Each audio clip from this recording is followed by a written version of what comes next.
Reflexión, debate y análisis para un relato cordial y amistoso. ¿En qué está pasando? Programa de coyuntura nacional e internacional, producido por el Instituto de Paz de la Universidad Distrital Francisco José de Caldas y PASUD. Escúchelo todos los miércoles de 8 a 9 de la noche en la UD 90.4 FM Estéreo.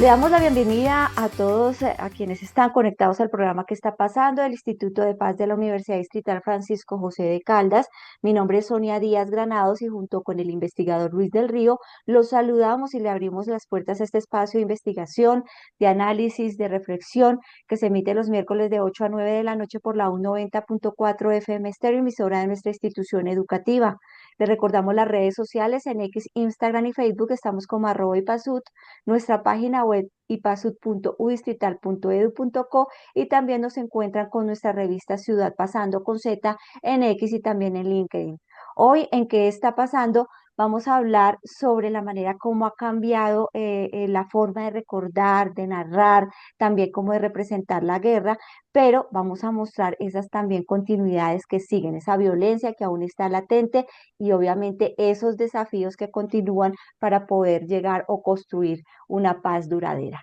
Le doy paso a Luis del Río para que ahondemos mucho más en el tema que vamos a abordar hoy y por favor para que presente su invitada.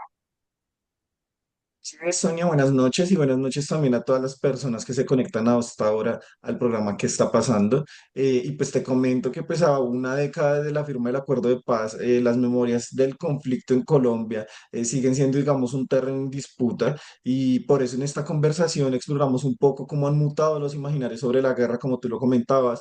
cómo han mutado los imaginarios sobre la justicia y la reconciliación a lo largo de estos últimos 9 años. Y para hablar de este tema nos acompaña Claudia Girón, defensora de derechos humanos. Ella ha trabajado temas de justicia transicional, acompañamiento a víctimas del conflicto armado y pedagogía de la paz desde diversos proyectos como el Costurero de la Memoria. Ella es coordinadora del Costurero de la Memoria, que es un colectivo integrado por víctimas de desplazamiento forzado, víctimas de desaparición forzada, de violencia sexual, entre otras violencias en Colombia. Es por eso que desde su experiencia personal y política, Claudia nos acompañará a reflexionar un poco sobre el papel de la memoria como un puente entre las víctimas, los excombatientes y la sociedad civil. Así que buenas noches, Claudia. ¿Cómo tú recuerdas el momento de la firma del acuerdo de paz en 2016 y qué significó personalmente y políticamente para ti ese momento? Bueno, muchas gracias Luis y Sonia. Contestando a tu pregunta, estaba acordándome en el año 2016 de esa emoción que sentimos muchos colombianos cuando vimos la escena pues, de la firma del acuerdo de paz en La Habana, la emoción. Sé que muchos mayores que yo y muchos de mis contemporáneos lloramos de emoción. Nos llamamos unos a otros en ese momento, varios defensores de derechos humanos, personas con las que hemos trabajado desde hace muchos años en la defensa de los derechos y la sensación que teníamos en ese momento, gracias a todo lo que se había avanzado en términos de los acuerdos, de los puntos del acuerdo de paz, porque fueron varios acuerdos pues, que generaron una firma,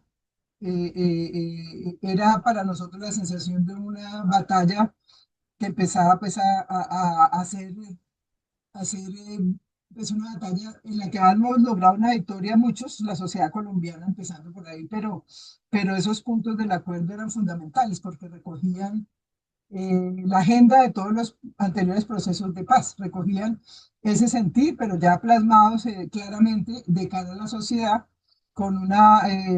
inclusión muy importante de los sectores de víctimas, de los diferentes sectores de víctimas, tanto de la guerrilla como de los agentes estatales, y muchos de esos agentes estatales habían actuado en connivencia con grupos paramilitares. Entonces las víctimas se habían dado la pena de estar presentes para relacionar la violencia estatal con la violencia paramilitar.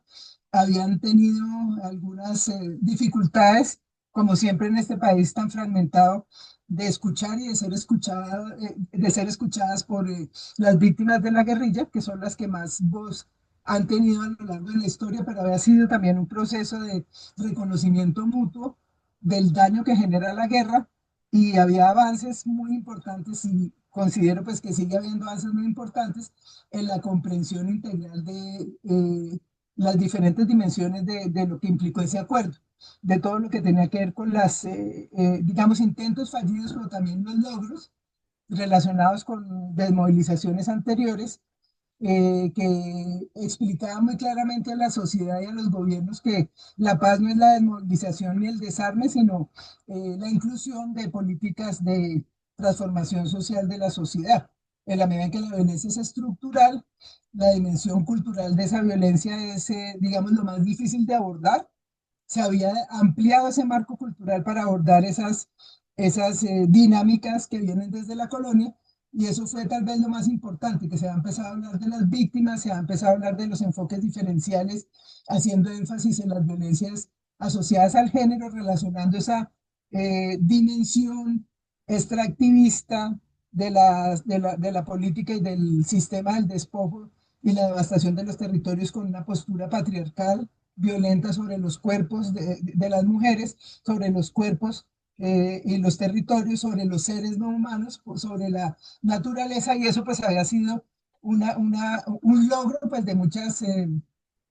discusiones que ya se habían plasmado en una mirada acerca de la naturaleza como sujeto de derecho, de las epistemologías de los pueblos étnicos que hablaban de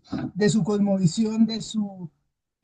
mirada acerca de lo que debe ser reparado, de lo que ha sido dañado, de lo que ha intentado ser borrado, y eso pues alude a una memoria histórica que ha sido narrada de una manera muy sesgada, negando otras voces que nos ayudarían mucho en la medida en que se integren y que sean parte pues, de un relato mucho más incluyente y plural para narrar lo que nos ha pasado como sociedad desde los tiempos de la colonia. Tú hablas que este acuerdo de paz fue un proceso de reconocimiento mutuo del daño, lo cual me parece muy llamativo, pero ¿tú qué tan difícil, o bueno, qué tanto crees que fue difícil que las partes aceptaran ese principio, digamos, sobre todo en una sociedad donde hemos normalizado tanto el conflicto y lo hemos hablado durante mucho tiempo en términos de buenos y malos? ¿Qué tanto crees que realmente las partes que estuvieron involucradas en el conflicto, pues sí, como que aceptaron este principio de reconocimiento del daño y lo han, digamos, llevado a cabo durante estos últimos 9 años? Bueno, eso fue bastante difícil, fue una negociación muy trabajada desde las voluntades de las partes, pero tal vez lo más difícil y tal vez lo más complejo, de acuerdo a lo que cuentan personas que participaron en los diálogos de La Habana, tanto del Estado, el apoyo pues, de la sociedad civil, de las víctimas, de los grupos de las FARC, bueno, de la guerrilla de las FARC, era un pulso para que se pudiera entender la asimetría que hay en el reconocimiento de los daños y la dimensión también pública de esa postura gubernamental durante décadas y décadas, generando la idea de que hay un enemigo único, que es la guerrilla, y cuyos crímenes son repudiados por la sociedad y hay un consenso ético acerca del daño que han causado. Entonces, pues el curso que se dio fue desde la guerrilla y los sectores victimizados, los movimientos sociales, para decir, bueno, sin legitimar y sin aplaudir las vulneraciones al derecho internacional humanitario, los crímenes de lesa humanidad, las prácticas que se consideran vejámenes contra los cuerpos de los niños y las niñas reclutados, de las comunidades que son desplazadas, de los secuestros, de los crímenes que son de lesa humanidad, sin negar esa dimensión del horror que genera esa guerra y esa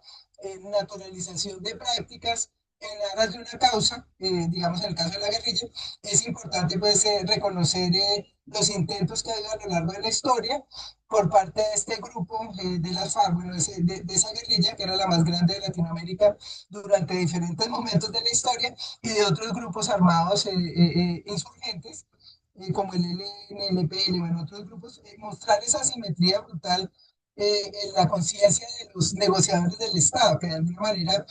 consideraban que la rendición y la entrega de armas era pues como lo central para hablar de paz. Entonces ahí se hizo un pulso muy importante para el reconocimiento del daño, entendiendo que el garante de los derechos humanos es el Estado, entendiendo que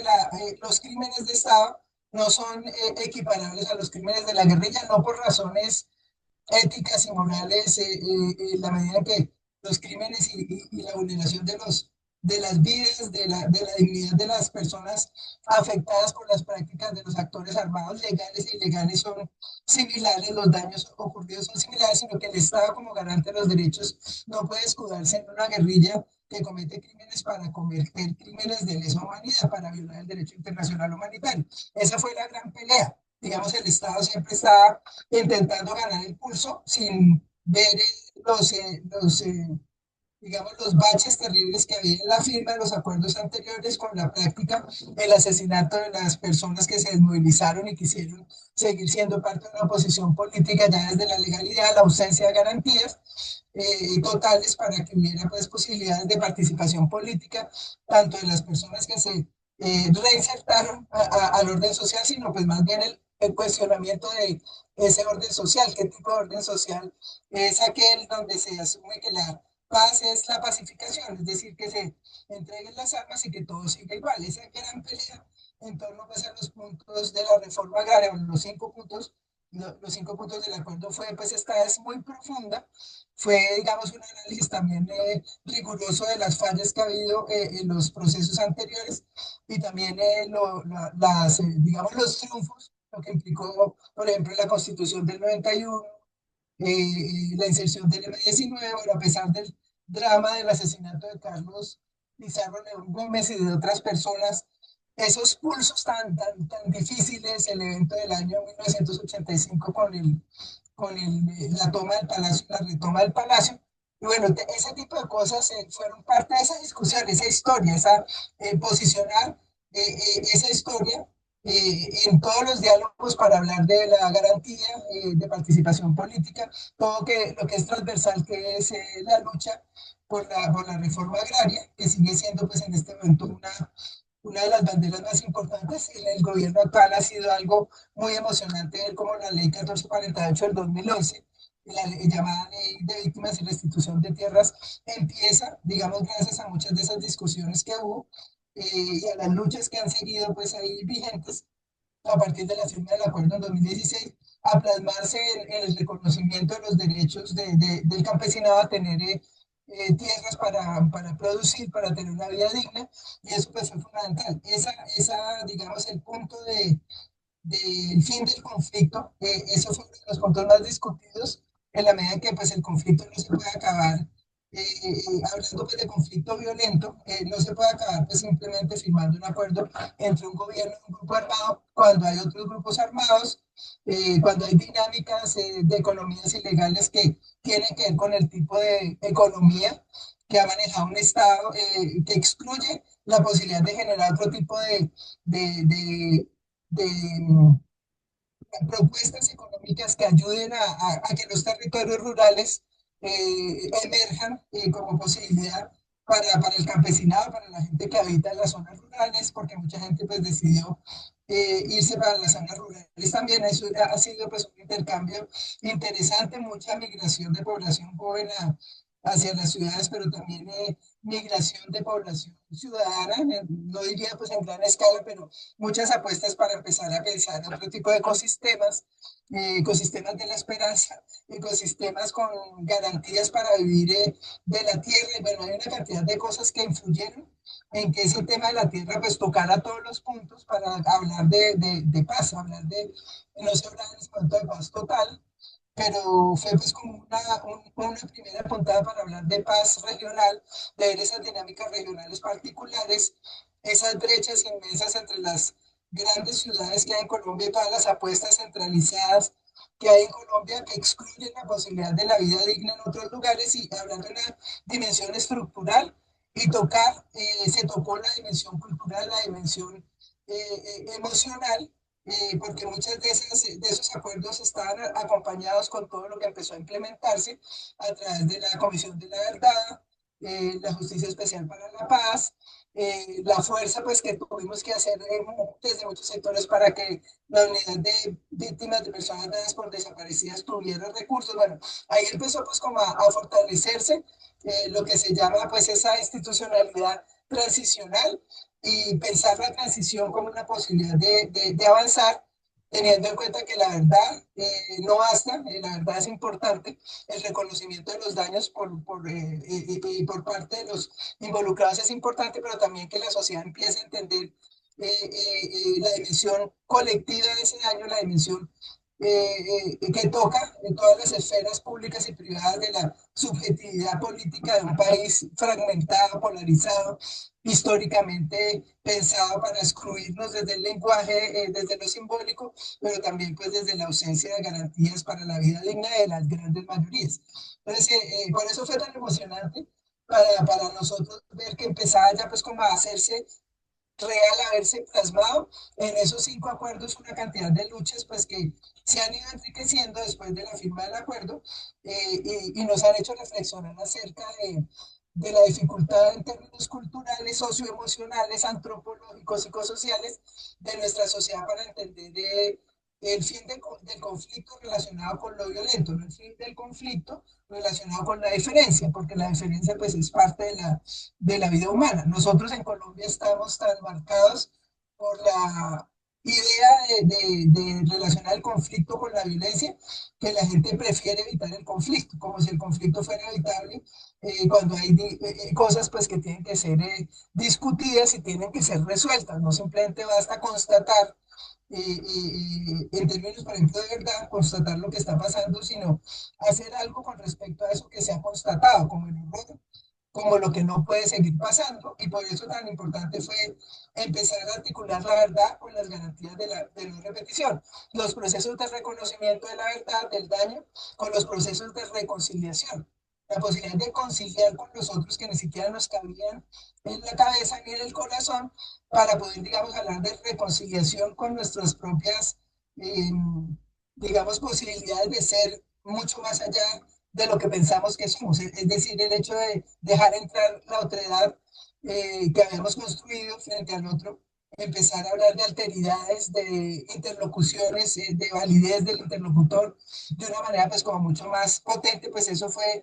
muy importante como parte de esas primeras puntadas hacia una transformación cultural, que es muy difícil en la medida en que se vuelve, pues, cuando llega el siguiente gobierno, a recaer en la idea de que la paz es pacificación y que la paz pues, no implica un abordaje estructural de las problemáticas que siguen afectando a Colombia. Hay cambios muy importantes que se generaron a partir del acuerdo de paz en la conciencia de los colombianos, a pesar de la desinformación, a pesar de lo que ocurrió pues, en el siguiente gobierno y a pesar también del descuido por parte del presidente Santos de las zonas de los ETCRs, de los PEDs, de las zonas que de alguna manera habían sido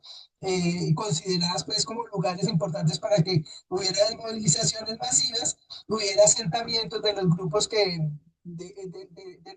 los frentes guerrilleros que decidieron entrar a la vida civil y la falta pues, de recursos y la falta de una mirada estratégica para que otros actores no ocuparan esos territorios que las FARC dejaron. Y eso pues empezó a hacer agua cuando antes de que se terminara el gobierno de Santos, porque no hubo una inversión que se requería muy importante para que esos PEDETs y esos lugares tuvieran posibilidades de avanzar. El siguiente gobierno pues empezó con la nefasta postura del presidente y del partido de gobierno de hacer trizas la paz, de hacer trizas lo que se había logrado y desafortunadamente pues eso generó que ya definitivamente los territorios que han abandonado las FARC fueran copados, que algunas personas que se han desmovilizado se vieran obligadas a regresar o presionadas por los grupos disidentes que continuaron porque no creyeron en la palabra del Estado.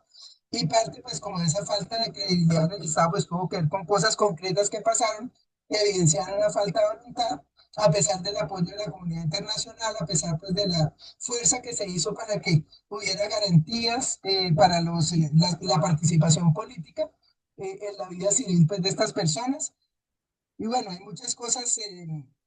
de las que vale la pena hablar, ¿no? Cuando empezamos a pensar en lo que ha seguido en todos estos años, ahora pues después de todos estos años, y se habla ya de paz total, los errores que se cometieron, los aciertos que hay también, pero los errores que se cometieron al pensar muchas veces como pensamos los colombianos que era la paz de Santos y ahora la paz de Petro, en vez de pensar pues, la paz de todos. Entonces hubo muchos vacíos a la hora de implementar nuevas políticas porque no se cogieron, digamos, como que no se anudaron cosas que se habían hecho bien en el gobierno Santos, que estaban siendo pues sostenidas con mucha fuerza por los movimientos campesinos, en las regiones, y de alguna manera se empezó de cero cuando hubiera podido articularse de una manera más inteligente cosas que ya habían empezado a andar. Y con el esfuerzo de la gente, pues no se habían desbaratado, a pesar del riesgo, a pesar del asesinato de los líderes sociales, los firmantes de paz, los ecologistas, los ambientalistas, los periodistas regionales. Bueno, eso fue muy doloroso también, pero se han hecho esfuerzos cuando se empezó a hablar de paz total para hablar de realmente como tejer esos 5 acuerdos. Claro, Claudia, precisamente dentro de ese trabajo que usted realiza en el Costurero de la Memoria, Kilómetros de Vida y de Memoria, que es uno de los colectivos que reúne el Centro de Memoria, Paz y Reconciliación, pues es ese espacio donde se encuentran las víctimas, ¿sí? Donde hay una construcción colectiva. Yo quisiera saber, en algún momento que usted nos colaboró con un invitado también para este programa, una invitada víctima de actores del Estado, y yo le preguntaba, ¿tienes o conoces alguna víctima que haya perdonado a la guerrilla de las FARC? Y me dijiste, no, yo no conozco, yo conozco son víctimas de crímenes de Estado que han perdonado, pero que víctimas que han perdonado las FARC no conozco, ¿sí? Entonces me gustaría saber por qué, como esa diferencia entre estas víctimas y las víctimas de crímenes de Estado, las víctimas de las FARC, ¿por qué usted cree que pasa eso, que no han perdonado? Yo tengo la sensación de que sí pueden existir víctimas de las FARC que han perdonado, pero desde su trabajo, ¿usted cómo visibiliza eso? ¿Cómo lo siente? ¿Cómo cuando usted interactúa con estas víctimas, qué le dicen? Bueno, el costurero empezó llamándose, cuando lo fundamos en el 2013, Kilómetros de Memoria. Desde el año 2019 empezamos a trabajar con la Comisión de la Verdad hasta el año 2022, cuando entregaron el informe y estuvimos activamente trabajando. El costurero se llama Costurero de las Verdades, Kilómetros de Vida, Memoria y Paz. Hablemos de verdades. Entonces, contestando tu pregunta, pues esas verdades, yo no es que diga que no hay víctimas de la guerrilla que no han perdonado, que han perdonado. Mejor dicho, hay víctimas que se han perdonado. Conozco pues en otros espacios víctimas que individualmente han perdonado, porque han entendido que el rencor y el odio pues no ayudan a la salud mental. Conozco individuos que han sido víctimas del secuestro y que han retornado o sus familiares han retornado, o también durante algunos años que viví en el exilio conocí víctimas que han tenido que salir del país, víctimas de las guerrillas, no solo de las FARC, sino de otras guerrillas, que también no han perdonado. Algunos volvieron al país en parte porque han sentido que hay avances en cuanto a la paz y habían perdonado en el sentido en que habían entendido, sin justificar las barbaries a las que fueron sometidos, de una manera más compleja en la historia. Y perdonar, pues no es perdonar los crímenes ni los horrores, sino, digamos, seguir viviendo entendiendo que el perdón es una posibilidad de avanzar digamos, de aportar el perdón sin olvido, el perdón responsabilizante. El perdón responsabilizante del que habla Rodrigo Primo. Entonces, bueno, el perdón responsabilizante ha sido parte de lo que se ha visto en los diferentes pulsos de las negociaciones de paz. Cuando el Estado reconoce, cuando la guerrilla o los grupos armados reconocen, hay un pulso para hablar de los daños que se han generado y de la necesidad de reparar a las víctimas y de la importancia pues, de reconocer esas verdades y de reparar esos daños que se están reconociendo. Entonces, bueno, yo pienso que yo no digo que no haya ninguna víctima que no haya perdonado, pero es que en la medida en que ha habido una simetría moral, nosotros vimos eso pues en muchos espacios, en la medida en que durante años y años, décadas y décadas, los únicos crímenes que podían ser repudiados saliendo a las calles eran los crímenes de la guerrilla, es decir, las únicas víctimas que tenían acceso al espacio público sin ser estigmatizadas, sin ser golpeadas, sin ser revictimizadas, eran las víctimas de los vejámenes y de las atrocidades cometidas por las guerrillas, y eso pues de alguna manera fue lo que generó la idea de la mano dura de Uribe como algo fundamental, que gracias a él pues la gente pudo librarse de las pescas milagrosas, sentir pues que había como tranquilidad para moverse por el territorio. Entonces esa legitimación mediática, institucional, década tras década, bueno, viendo pues las historias de los abuelos y los bisabuelos, porque en el costurero llegan muchas personas de diferentes edades, generaciones, gente que vive en Bogotá, pero que viene de otras regiones. Ahí pues hemos hablado mucho de las narrativas que hicieron pues esa asimetría moral normal, esas asimetrías que hablaban de, por ejemplo, las personas decían que las iglesias, los sacerdotes, los curas, decía la gente, decían que matar indígenas y matar indios, bueno, matar indios, matar comunistas no era pecado, eso era normal. Venía eso pues como de mucho más atrás, esa marca colonial y esa asimetría moral a la hora pues de hablar de los daños y la legitimidad pues de las prácticas violentas pues siempre fue asimétrica. Entonces el hecho de sentirse más legitimadas por parte de la sociedad de las víctimas de la guerrilla, porque hay un consenso acerca del mal que ha generado la guerrilla, del daño que ha generado la guerrilla, de la idea del enemigo de la guerrilla como enemigo de la guerrilla como enemigo de la sociedad, perdón. Eso pues ha generado que estas personas tengan como más eh, elementos para pensar que lo que les han hecho es repudiable. Hay un consenso en la sociedad que apoya su repudio, que apoya, digamos, su dolor, reconoce su dolor y como sujetos de derecho, pues lo reconoce y reconoce a la FARC como victimario. Y lo que hace, pues, que sea tan difícil para las víctimas perdonar es que hay, pues, como esa mirada acerca de que debería ser pues para todos los grupos como acerca del mal generado y del daño generado por un actor reconocido como victimario. Entonces eso hace pues que ellas se sientan empoderadas. Yo trabajé en una obra de teatro llamada Victus, que fue pues una apuesta muy importante cultural, psicosocial, una apuesta maravillosa a partir del teatro, que es el teatro testimonio y es el teatro, digamos, pensado en ese momento de los acuerdos de paz. Empezó la obra en el 2016 con mucha ilusión, juntando actores armados de los diferentes grupos legales y ilegales, es decir, había 15 desmovilizados tanto del ejército, la policía, las guerrillas y los grupos paramilitares, y 5 civiles, dentro de las cuales estaba yo. Y yo siempre he trabajado pues como psicóloga desde la investigación y acción participativa, estaba fascinada pues con la idea, también muy asustada frente a la idea de estar, porque era un proyecto de inmersión total en una experiencia para entender la historia de la violencia que nos atravesó a todos, desde las voces de personas de los diferentes grupos armados legales e ilegales y de otras víctimas de la sociedad civil, al igual que yo, pues que no éramos actores armados, pero bueno, que en su mayoría, salvo una persona conmigo, eran las otras, éramos 5 de cada grupo, 5 exparamilitares, 5 exguerrilleros, 5 policías y militares combinados y 5 civiles. Las únicas que éramos víctimas del Estado de los paramilitares éramos una mujer muy querida, una lideresa afrodescendiente chocuana y yo. El resto eran las otras 3 víctimas civiles, eran personas cuyos hijos habían sido reclutados o campesinos que habían sido vulnerados por los grupos armados ilegales, por las guerrillas, por los paras, pero bueno, eran víctimas no del Estado, sino pues de grupos ilegales. Entonces era pues una pugna de alguna manera inconsciente, pues como para mostrar la validez de los relatos, pero logramos tejerlo. Y lo que a mí más me asombró fue como esa postura de las víctimas, eh, el dolor de las víctimas cuyos hijos fueron reclutados, de las madres pues cuyos hijos nunca aparecieron,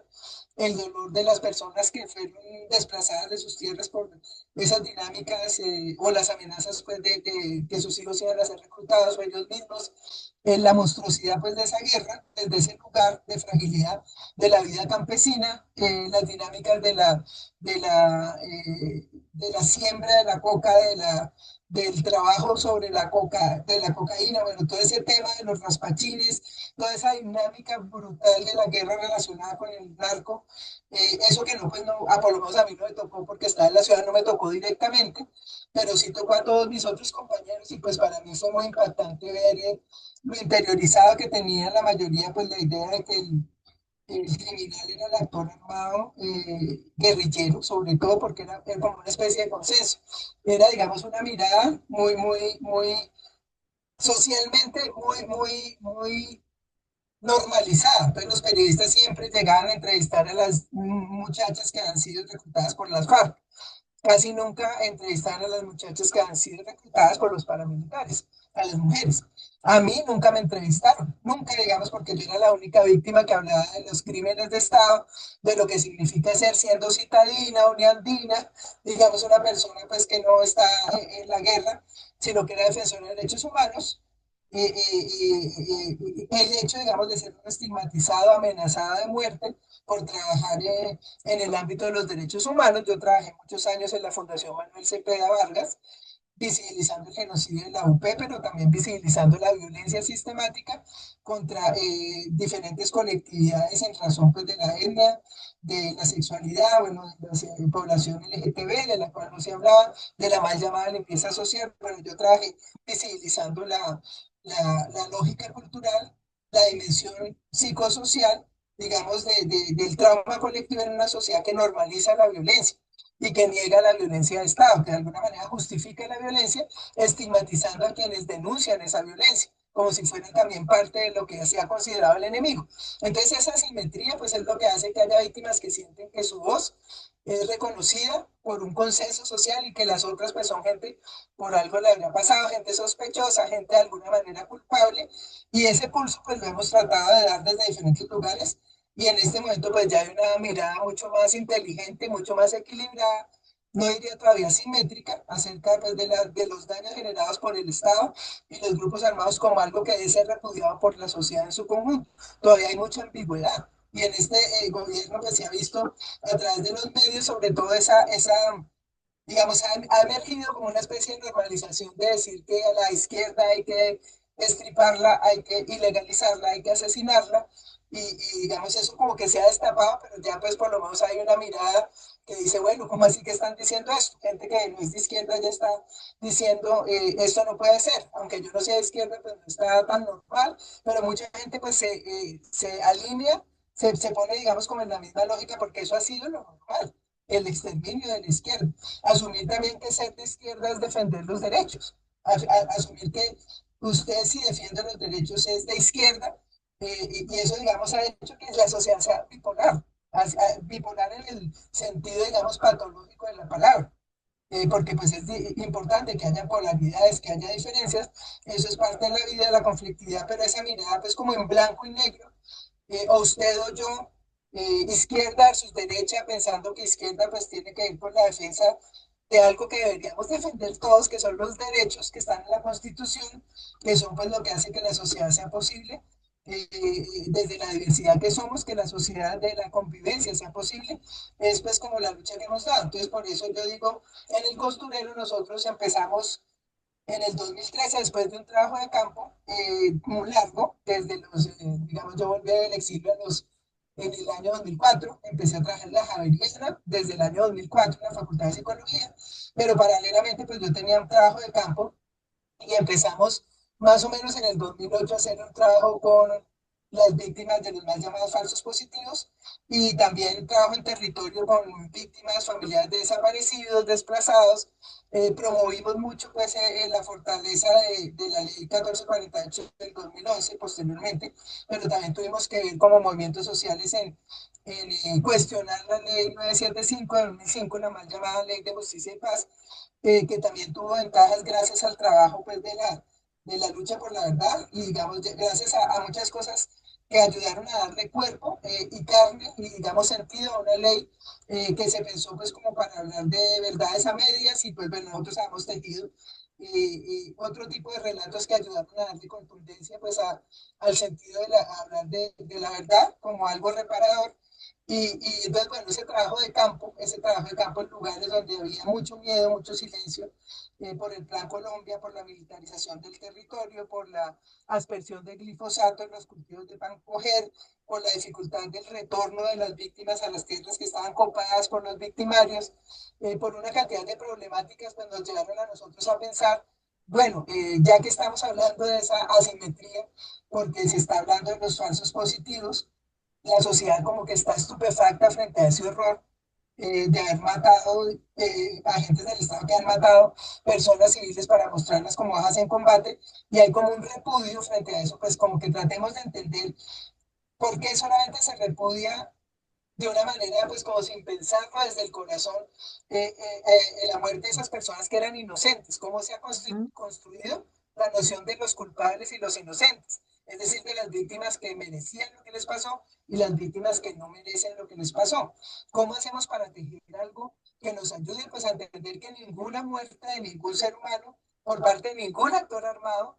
bajo ninguna ideología, bajo ninguna causa, es algo que debamos aplaudir? ¿Qué hacemos para hablar de eso? Entonces decidimos en Bogotá crear y ya, digamos, está andando el proyecto del Centro de Memoria, Paz y Reconciliación como un proyecto que habíamos soñado desde décadas atrás, gracias al trabajo de incidencia en Naciones Unidas, fuera del país, bueno, en Estados Unidos, en Europa, todo ese análisis que hemos hecho cuando hemos podido viajar de los lugares de memoria en otros países, de los museos, de lo que implican las políticas públicas para transformar la cultura a partir del trabajo de memoria, sí, el trabajo académico. Nosotros dijimos, bueno, esta vaina tenemos que pensarle cuando se crea el Centro de Memoria, que se inaugura en la alcaldía de Gustavo Petro, no lo crea Gustavo Petro, sino viene de atrás de muchas discusiones acerca de la memoria como un bien común, como un bien público, y se crea precisamente en el lugar del cementerio de la 26, que es un lugar histórico, para empezar a hablar pues de las prácticas de duelo que debemos hacer, de la necesidad de ampliar las esferas públicas del duelo, para entender que todas las muertes son importantes en la medida en que todas las muertes son repudiables también. Todas las personas que han sido asesinadas merecen ser dignificadas y esas prácticas que normalizan ese tipo de violencia deben ser reconocidas y deben ser transformadas, no deben ser claro. legitimadas. Entonces, Sí, por eso pues, nosotros. hay que decir, Luis, antes de que la siguiente pregunta y Sí. contextualizar a nuestros oyentes, seguidores en redes sociales, que Claudia Girón, defensora de los derechos humanos, no es por casualidad, fue una persona que realmente fue víctima de la violencia, persecución, tuvo que salir del país por lo mismo. Su suegro Manuel Cepeda, su esposo Iván Cepeda, actual Mi ex esposo, ex mi ex esposo esposo. Manuel Cepeda, actual candidato precandidato a a la presidencia de la República, pues ella sufrió todos esos avatares, esa persecución a la UP, el asesinato de Manuel Cepeda, por lo tanto, pues en carne viva tuvo que sentir los avatares del conflicto armado en nuestro país para que nuestros oyentes entiendan por qué ese trabajo que viene ella haciendo de tiempo atrás. Luis. Sí, claro, digamos, tú pones, digamos, muchas cosas en discusión, Claudia, y es como, digamos, estos escenarios de paz, todos estos proyectos que también han liderado y han colaborado desde la JEP, desde la Comisión de la Verdad, y desde el Centro de Memoria, digamos, han permitido generar encuentros entre las personas que, bueno, entre los distintos actores armados, tanto víctimas como victimarios, y yo creo que eso es importante, yo creo que ha permitido en cierto modo como reconocer el daño, como lo decíamos al inicio de este programa. Más sin embargo, yo creo que también hay unas preguntas y nos queda como una apuesta o bueno, un escenario abierto a qué va a pasar en el futuro, ¿no? Y digamos, en este sentido, yo creo que es importante también tener en cuenta si realmente estos espacios, sí, claro, han sido espacios para sanar, han sido espacios para reconciliarse, pero hasta qué punto realmente estos espacios y todo el trabajo que ha realizado la JEP y la Comisión de la Verdad realmente han permitido transformar las causas estructurales del conflicto, porque no solamente se trata de reconocer el daño, no solamente se trata de reencontrarse, digamos, entre las distintas personas que vivieron el conflicto, sino que realmente se trata de que debe haber una voluntad política de parte del Estado, bueno, de sus instituciones, porque como bien tú lo dices, el Estado somos todos, sino que realmente deben haber como unas apuestas desde las instituciones para transformar estas causas estructurales. Y en este sentido, Claudia, me gustaría saber si en primer lugar tú crees que persisten esas causas estructurales o si realmente hemos ido trabajando en todo este tipo de proyectos, en todo este tipo de apuestas políticas más reales para realmente transformar lo que nos llevó en un primer momento a este conflicto. ¿Tú crees que, digamos, en cierto modo, estos factores han frenado la posibilidad de consolidar una memoria o, bueno, una paz duradera? Y también cómo tú percibes que, digamos, los jóvenes especialmente y quienes vamos a liderar y vamos a estar en el escenario político en el futuro, ¿tú crees que realmente nosotros pudimos transformar ese imaginario? O como bien tú lo decías, el hecho de que sigan habiendo conflictos, de que sigan habiendo grupos armados, va a hacer que en el largo plazo siga persistiendo el conflicto. ¿Tú crees que va a haber alguna transformación o tú crees que realmente este acuerdo y todo este proceso ha sido realmente una puerta para transformar el país y transformar estas causas estructurales del conflicto? Bueno, gracias por la pregunta. Bueno, y gracias por la aclaración también, Sonia. No, pues es que el tema es uno por qué se convierte en víctima, cómo se convierte uno en ser consciente de haber sido vulnerado sus derechos. Y yo hablo pues de este tema de, pues digamos, de mi experiencia, poniendo, digamos, como en juego el tema biográfico, el trabajo de los psicólogos, bueno, el trabajo transdisciplinar que hacemos es poder entendernos desde lo biográfico, hablando pues metodológicamente de autoetnografía, bueno, un trabajo cartográfico de corporeidades, bueno, ese trabajo, digamos, ha permitido que nosotros entendamos que es un proceso, no es una cosa como en blanco y negro. Por supuesto que la violencia estructural sigue siendo parte del problema, sigue siendo parte pues, de la agenda política que toca seguir teniendo, pero bueno, ha habido avances cuando ya pues hablamos, vuelvo otra vez al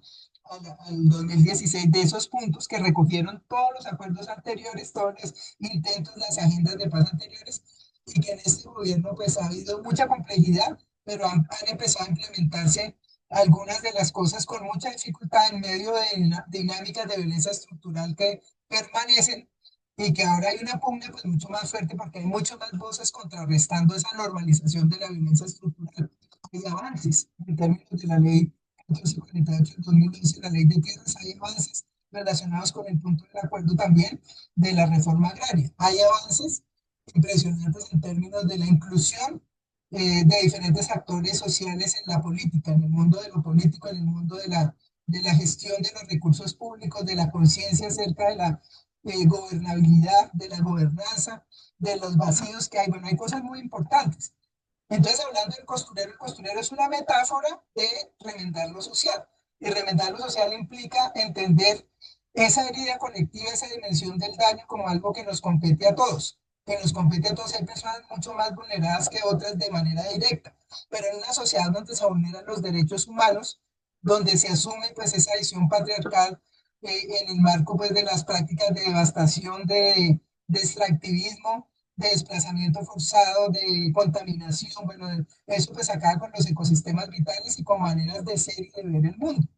Entonces esas luchas, cuando uno habla de lo ecológico, cuando uno habla de la ecología, ecología profunda, la ecopsicología, el ecofeminismo, una cantidad de praxis que se piensa pues desde la visión de lo decolonial, no solo en la academia, sino en los movimientos sociales que se nombran pues de maneras distintas, pero bueno, podemos hablar de la lógica nueva para hablar de paz desde una perspectiva que implica descolonizarnos las mentes, las maneras de pensar, sentir y actuar, replantear la conflictividad como parte de la vida, pero no atravesada pues por la normalización de la violencia para resolver esa conflictividad que es normal, que es humana, que es vital, que es territorial también, que es del territorio, que es lo que nos está diciendo la naturaleza, es lo que nos están diciendo los seres no humanos. La conflictividad es parte de la vida. Entonces, el tema de tejer sentido, de encontrar puntos digamos, de encontrar territorios comunes de sentido para poder entender la verdad de una manera más compleja, no simplemente relativizar la verdad suya y la verdad mía, bueno, pueden dialogar, pero de alguna manera no se tejen. No, es como, bueno, apostarle al tejido. Entonces yo sí creo que las nuevas generaciones están entendiendo lo que implica, lo que implica ejercer el derecho a la ciudadanía, entender que la ciudadanía es ver esa dimensión de lo público como algo que nos toca a todos, ver esa relación entre lo público y privado en relación a los comportamientos, las maneras en que nos comportamos y cuando nos están viendo, cuando no nos están viendo, las maneras de hablar de lo normativo, hablar del bien público, hablar de lo que rige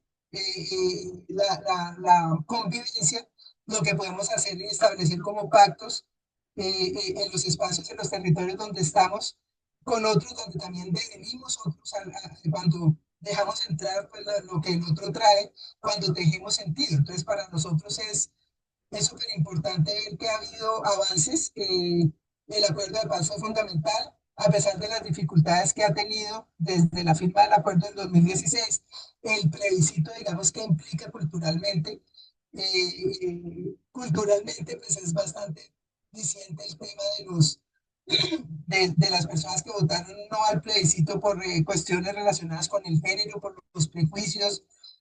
por una cantidad de mentiras o verdades a medias que se siguen tejiendo como parte pues, del ruido que nos hace, digamos, dudar de la paz como una posibilidad. Y la paz pues no es ausencia de conflicto, repito, sino es empezar a ser conscientes de que la conflictividad puede resolverse de una manera en que las partes salgan ganando, no de maneras asimétricas, aplastantes, y pues eso es como parte de una apuesta relacionada con la educación emocional, con la resolución pacífica de los conflictos, la convivencia en los territorios y digamos, el bien común. Entonces, el tema del costurero pues, no simplemente es una disculpa para hacer ejercicios de activismo textil que generen incidencia política, jurídica, cultural, que tengan, digamos, como base los procesos de sanación individual y colectiva, en torno a podernos entender como parte de esas verdades, parte fundamental de esas verdades que nos constituyen, esas verdades que nos constituyen desde lo biográfico. Muchas personas han sido víctimas y no deciden, como yo decidí, por ejemplo, en mi momento, ser defensores de derechos humanos, pero de alguna manera esas marcas quedan en su manera de comportarse, de entender los dolores de otros y los daños generados en nombre pues, de causas que de alguna manera dividen a la sociedad. ¿Cómo hacer posible, que lo estamos haciendo desde muchos lugares, que la educación sirva para que la gente empiece a entender su propia historia, las raíces del conflicto, sus raíces familiares, digamos, eso lo estamos haciendo con algunas universidades, con la pedagógica, por ejemplo, sus raíces rurales, sus raíces campesinas, el hecho de reconocernos como realmente como un país marcado por unas lógicas que nos han desviado a entender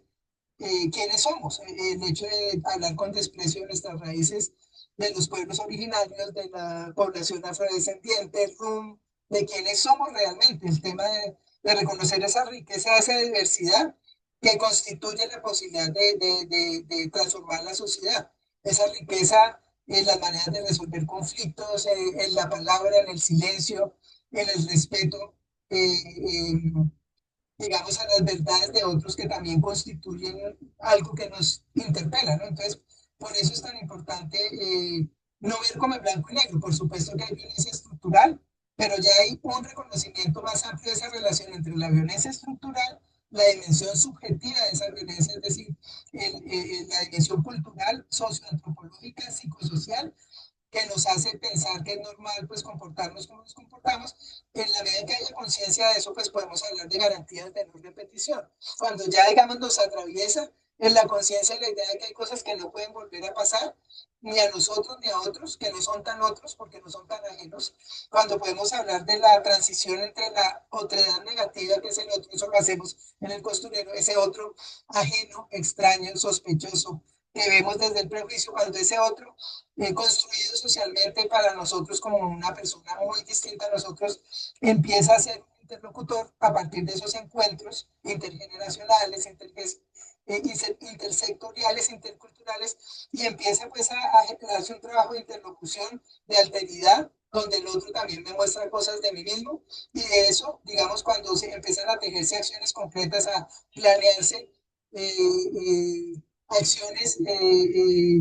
públicas, concretas, que inciden en el espacio público, la gente empieza a entender que el otro es prójimo, que el otro es próximo. Entonces es pasar de la autoridad a la alteridad y de la alteridad a la proximidad a través de acciones que nos representan, que hacen pues que nos sintamos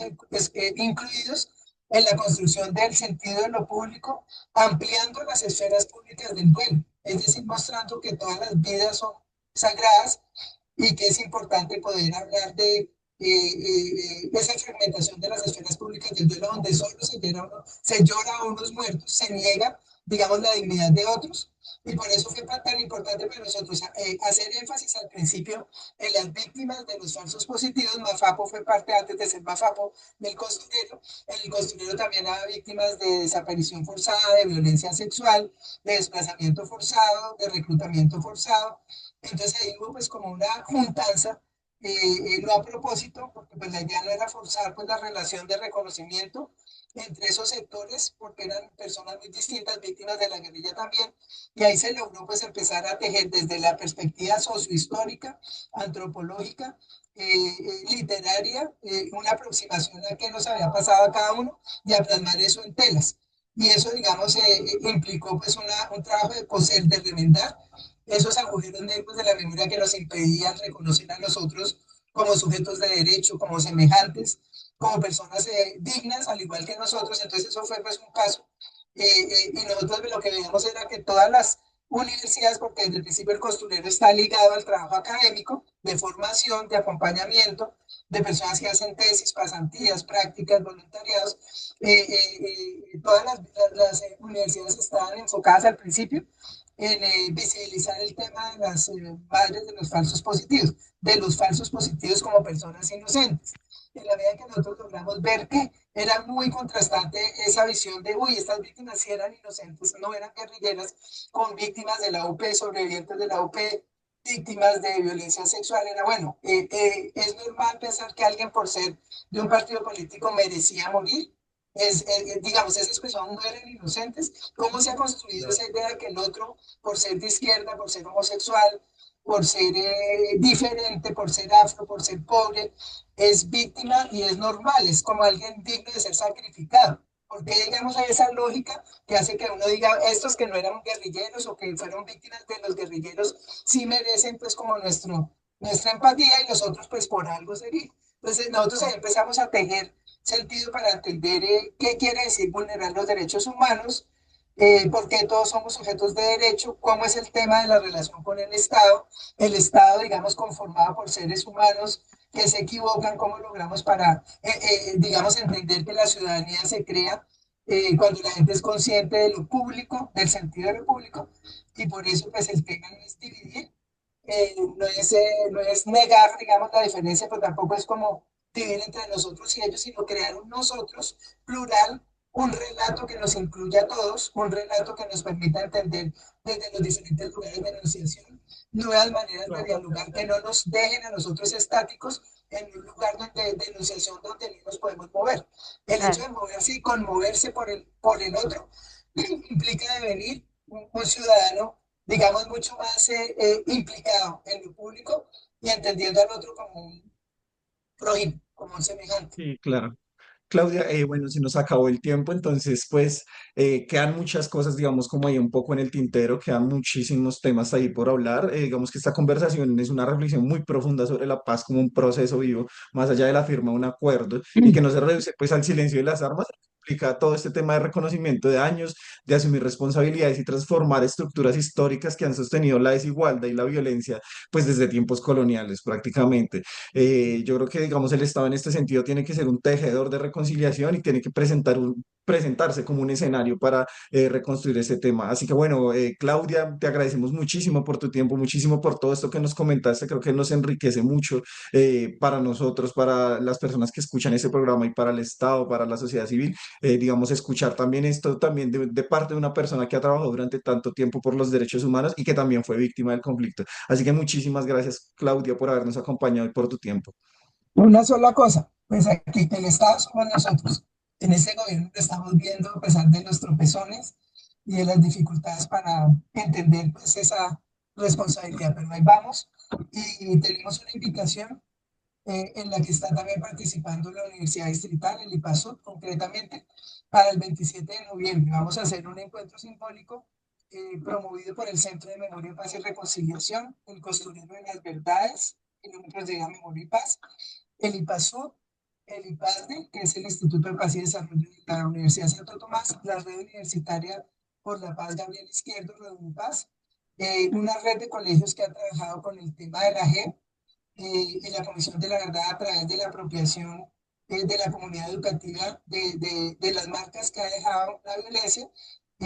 a través de una obra de teatro, bueno, es el Colegio Jorge Sáenz, una red de colegios. Entonces la invitación es a hacer un acto simbólico para cerrar el año, pensando en la herida colectiva, pero también en las medicinas que tiene cada persona, los dones que tienen las diferentes personas y colectividades para sanar esa herida colectiva que nos compete a todos, que nos Muchas atraviesa gracias. o Y social. Importante esta invitación, como dice usted, estamos también el IPASU contribuyendo a este evento tan importante como dice Claudia para cerrar el año. Muchas gracias a Claudia, Luis, muchas gracias a todos los oyentes, seguidores en redes sociales. Nos volvemos a ver y a escuchar el próximo miércoles de 8 a 9 de la noche.